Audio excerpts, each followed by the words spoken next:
Assalamualaikum warahmatullahi wabarakatuh. Nama saya Elvia Laniza. Di sini saya akan menjelaskan mengenai perkembangan teknologi di Indonesia dalam hal berbelanja online.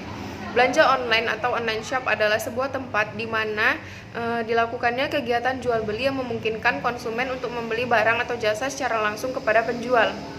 Di Indonesia sendiri, belanja online sudah menjadi tren. Hal ini dibuktikan dengan banyak munculnya toko-toko daring seperti Shopee, Bukalapak, Tokopedia, ataupun Lazada. Nah, belanja online ini sendiri semakin banyak diminati dan dipercaya. Kenapa? Karena kemudahannya.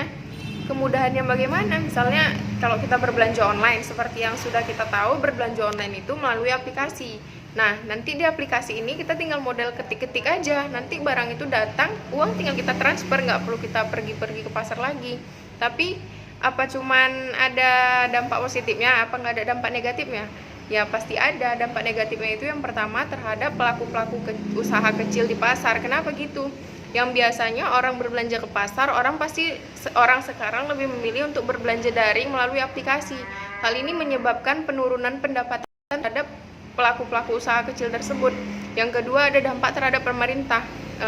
Seperti apa dampak terhadap pemerintah? Misalnya pengangguran di Indonesia ini semakin bertambah. Kok bertambah? Karena misalnya sebuah toko, dia biasanya banyak yang membeli, pasti kan pendapatannya besar. Karena semenjak ada toko daring ini, pendapatannya menjadi berkurang. Hal ini pastikan dia berpikir, pemilik tokonya, bagaimana cara dia untuk menstabilkan pendapatannya. Nah, pastikan dia, misalnya dia pertama mempunyai dua karyawan. Nah, karena pendapatannya sekarang berkurang, dia akan mengurangi karyawannya atau bahkan dia tidak menggunakan karyawan lagi. Kenapa? Karena pendapatan hariannya saja sudah sedikit. Nah, bagaimana cara dia untuk membayar gaji karyawannya itu? Jadi, dia memilih untuk tidak menggunakan karyawan lagi daripada dia harus mengalami kerugian.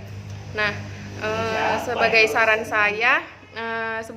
saya, kita tuh sebagai mahasiswa ataupun masyarakat, pintar-pintarlah berbelanja online, jangan sampai kecanduan, atau kita akan menyebabkan kerugian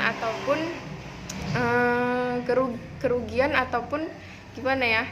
Kita ini termasuk rakyat-rakyat yang mempengaruhi gitu terhadap ekonomi negara. Jadi kita tuh jangan sampai kecanduan terhadap belanja online. Sekian dari saya. Assalamualaikum warahmatullahi wabarakatuh.